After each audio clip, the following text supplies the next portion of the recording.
Hello viewers, আসসালামু আলাইকুম। I am Risiyat Islam. Welcome to my next blog video. Viewers, আজকে আমি চলে আসছি ব্রাউনবাড়িয়া নারোই। আর আমার সাথে আজকে আছে আমার মামা, আমার ছোটো মামা আছে আজকে আমার সাথে। আজকে আমরা মামু ভাগিনা চলে আসলাম ঘোরাঘুরি করার জন্য ব্রাউনবাড়িয়া নারোই। মামা কিছুদিন আগে বিদেশ থেকে আসছে, আর আজকে আমি মামাকে নিয়ে চলে আসলাম ঘোরাঘুরি করার জন্য ব্রাউনবাড়িয়া নারোই। ব্রাউনবাড়িয়া নারোই রাস্তাঘাট অনেক সুন্দর।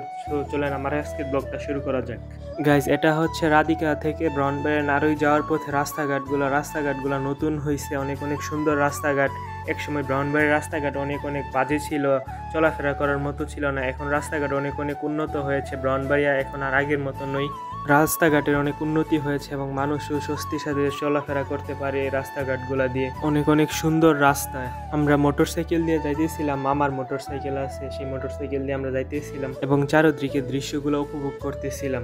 সো গাইজ, অবশেষে আমরা চলে আসলাম নারোই ব্রিজে। নারোই ব্রিজটা অনেক অনেক সুন্দর ছিল, রাস্তাটা অনেক অনেক সুন্দর। শেখ হাসিনা রুটের দ্বিতীয়তম ছিল, শেখ হাসিনা রুটের মতোই সুন্দর ছিল দ্বিতীয় কক্সবাজার ধরতে গেলে। কারণ অনেক অনেক পানি ছিল এখানে, এখন পানি উঠছে, নতুন পানি, এবং অনেক অনেক পানিতে নৌকা দিয়ে ঘোরাঘুরি করারও ব্যবস্থা আছে। আপনারা আসলে নৌকা দিয়ে ঘোরাঘুরি করতে পারবেন। চারদিকে দৃশ্য অনেক অনেক সুন্দর এবং অনেক অনেক মনোরঞ্জনকর একটা দৃশ্য ছিল। এখন রুদ্র দুপুরের দিকে, তাই তেমন মানুষ নেই। রুদ্র কমলে আরও মানুষ হবে। চারদিকে পানি আর পানি, দেখতে অনেক সুন্দর লাগে, অনেক অনেক ভালো লাগে দেখতে।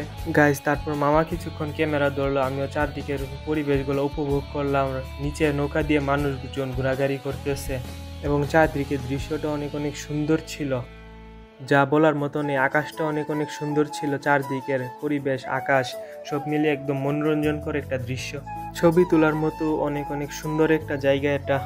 আমার এখানে এসে সবচেয়ে বেশি যেটা ভালো লেগেছিল সেটা হচ্ছে এখানে আকাশটার দৃশ্য অনেক অনেক সুন্দর ছিল, অনেক অনেক মনোরঞ্জন করে একটা দৃশ্য ছিল। চারদিকের পরিবেশ অনেক অনেক সুন্দর ছিল।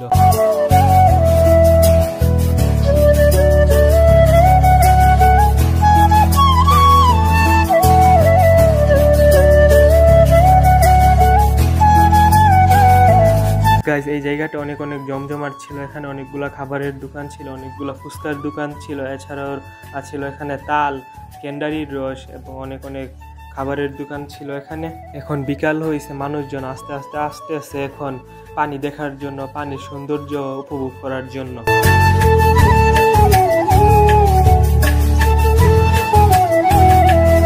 গাইজ, এই গরমে গেন্ডারির রস খাওয়ার মজাই আলাদা, তাই আমরা গেন্ডারির রস নিতেছি। গেন্ডারির রসের কথা বলছি এখানে। এখন মামা অনেক অনেক বিজি, আস্তে আস্তে আমাদের সিরিয়াল আসবে এবং গেন্ডারির রস আমাদেরকে দিবে, আমরা খাবো। এই গরমে এরকম ঠান্ডা ঠান্ডা গেন্ডারির রস, এরকম গরম পরিবেশে একদম মনোরঞ্জন করে। অবশেষে আমাদের গেন্ডারির রসটা এসেই পড়লো, আমাদের সিরিয়াল এসে পড়লো এবং আমরা এখন খাইতেছি। অনেক অনেক মজা ছিল গেন্ডারির রসটা। এরকম গরম পরিবেশে গেন্ডারির রস খাওয়ার মজাই আলাদা। গাইজ, ব্রিজের কাছাকাছি ছোট্ট একটা বালুর চড়া ছিল, এখানে আমরা আসছি এবং এখান থেকে চারদিকের পরিবেশটা অনেক অনেক সুন্দর লাগতেছিল। ব্রিজটা অনেক অনেক দেখতে সুন্দর লাগতেছিল। আজকে অনেক দিন পর মামার সাথে দেখা হয়েছে এবং মামার সাথে অনেক অনেক ঘোরাঘুরি করছি। সব মিলিয়ে আজকের দিনটা অনেক অনেক সুন্দর এবং অনেক অনেক মজার ছিল। আজকের মতো আমার ভিডিওটা এতটুকু। ভিডিওটা ভালো লেগে থাকলে অবশ্যই একটা লাইক দিয়ে দিবেন। ওকে গাইজ, বাই, আল্লাহ হাফেজ।